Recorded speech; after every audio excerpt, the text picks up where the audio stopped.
Nobody does the news on Saturday. So starting last week, I decided I'd take that job, and the response was really good. So I've decided to try it again. So today I've been scouring the internet. I've been checking out other YouTubers and what they have to say. I've even asked Bing's new large language model because they're the one that's connected to the internet. I've even asked them, and that's the method that I'm so far using to try to make sure that I'm giving you all the news that's fit to print on Saturday. So if you like this idea, or maybe you'll wait and listen to what I have to say, but at some point hit the like button and then subscribe and then hit notify tomorrow morning. Well, I'll tell you about that in just a minute. So let's jump into the news here. VW's software is going nowhere. So Volkswagen Group has been struggling with software. Now, they're not alone. Let's face it, not another car company, not one automaker has been able to come up with a over-the-air update system like Tesla. So everybody's struggling with software. Nobody's software suite is even anywhere close to being as good as Tesla's. So it's not surprising that Volkswagen is suffering some of these same problems, but they have put a lot of money into it, and they've put a lot of people on the job. And now they're going to completely switch out the top leadership again. They're firing all but one of the people on this at the leadership positions in their software development team, and pretty much starting over. So that's pretty interesting. Okay, number two. Cathie Wood is worried about a cash crash. If you watched my video already this morning, great. If not, you may want to go watch the entire thing and see everything that Cathie Wood had to say. Well, not everything. I try to take what she says on Friday night. She does the once a month of work.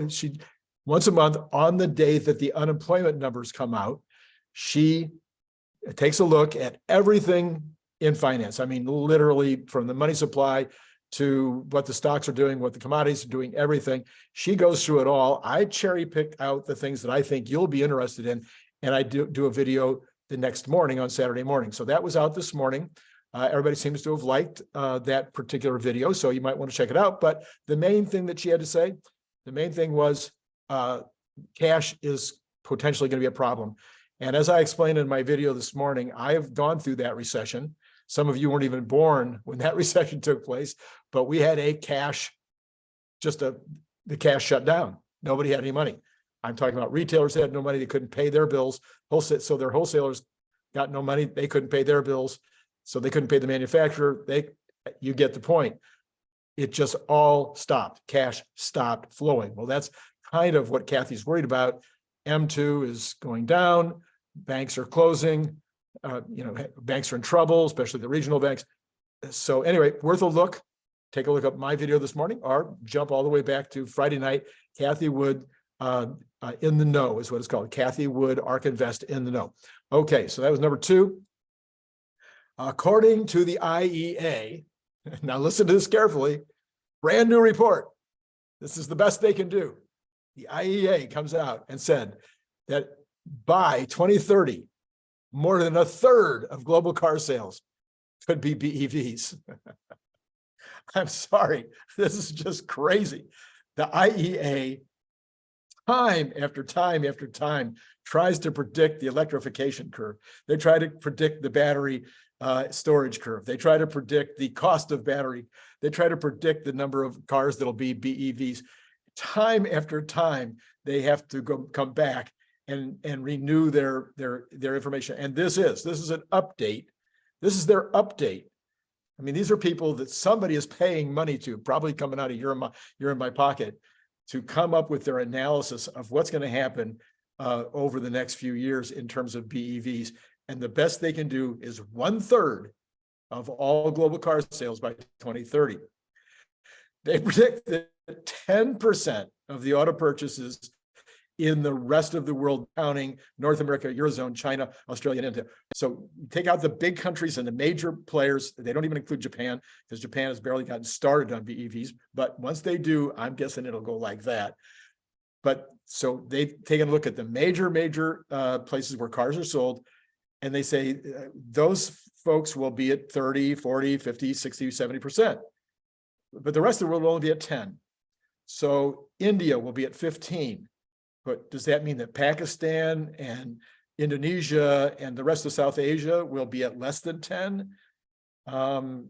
In order to make this average come true, I can't imagine that Thailand and Vietnam and some of these countries that are rapidly becoming advanced countries are only going to be at 10% of it. So this report makes absolutely no sense to me, but I thought it would be at least valuable to pass along to you that that's what the IEA is saying. Take into consideration, I did this video last week where we talked about all the different countries, all the different companies rather, all the different makers, and exactly what I think they'll be doing over the next few years. A couple of them that come right to mind right now, like BYD and Geely, they have lots and lots of manufacturing capability in some of these smaller countries, some of these less developed countries, and they are already, those two, BYD and Geely, are already gearing up to do BEVs in those countries. So again, I just wanted to bring this up because it's, it's worthwhile knowing what the IEA says and also what might be more realistic. You know my position if you follow the channel. I say that by 2027, the ICE age will have ended, and that includes the smaller countries. The smaller countries will be buying used BEVs, possibly from other countries. But again, Geely, BYD, GAC, some of these other large companies, very substantial companies, will be making cars that are suited for these small markets. BYD just announced the other day an $11,000 vehicle. There's not going to be a problem satisfying these other markets. So I just don't know where they get their information. Okay, now from energy storage news. This is a better study, I think. So Google commissioned a report, and the report comes back and it says that U.S. utilities can leverage virtual power plants to save billions. Now, what company do we know that's setting up virtual power plants? Well, there's probably more than one, but there's one that is so far ahead of the rest that it's not even worth counting. So I've done a couple of videos just recently that talk about, and one of them talked about the 10 electric businesses, electric utility businesses that Tesla is getting into. They have their own utility. They've got, it looks like maybe a second one in Texas now where they're actually using, they've actually created their own energy storage farm out of course, megapacks. This may be the first one, and we may be looking at the same one twice, but it really looked like it was a new one. And so this is a case where they are actually a utility in Texas. They have been licensed as a utility. The customer is actually making out their check or sending their money from their checking account to Tesla to pay for utility. So the virtual power plant thing is already very successful in both Northern and Southern California. If you'd like to learn more about that and the 10 businesses that Tesla is already in terms of electric utilities and or electric power generation, power storage, power distribution, power analysis, arbitrage, etc. Take a look at that video from last week. One of the key findings of the study was that the net cost for utilities to provide resources from a VPP would be between 40 and 60% of the cost of alternate options, so that by deploying these VPPs, they could help U.S. resource adequacy and save their numbers between 15 and 35 billion in the next decade. So this is not just in the U.S. This is already happening overseas as well, where these VPPs are being set up. In Europe, I know it's happening already. I think in Australia, maybe it's already happening. So any place where they have solar panels, that's the best. Solar panels combined with the wall panels in the garage, the energy storage units in the garage. The combination is the best, but you can do it just with the panels. And then those virtual power plants take the place of peaker plants, is basically what they do. and peaker plants are extremely expensive, and these are already existing. So in a video I'm doing tomorrow morning, we'll talk way more about that. We'll get to that in a second. U.S. News and World Report says, while the electric trucks spend their days delivering Pepsis and Fritos, they're also going to be put to the test in a 3-week Run for Less electric depot trucking industry challenge. It starts September 11th, expected to be the first chance for an independent evaluation and a glimpse of the Tesla trucks, the semi-trucks in the real world, and then see how they perform against other electric vehicles, other semis. And then there's also, they're not just doing class 8, they're also doing class 3 to class 8. There's going to be a bunch of these, several different groups of 15 trucks going out of 8 different depots around the country, mostly in California and one in New York. So this will be great. The Tesla semi-truck right now, we haven't heard a lot about its performance. We haven't really talked to, there haven't been many videos done with drivers. If you know a driver that's willing to talk to me, on record or even off the record, I'd love to talk to a Pepsi driver about how these trucks are performing. So this will be something that will be making news in September. But making news now, the fact that Pepsi's decided to become a part of it. Now, maybe you've already viewed my video on Mobileye from yesterday.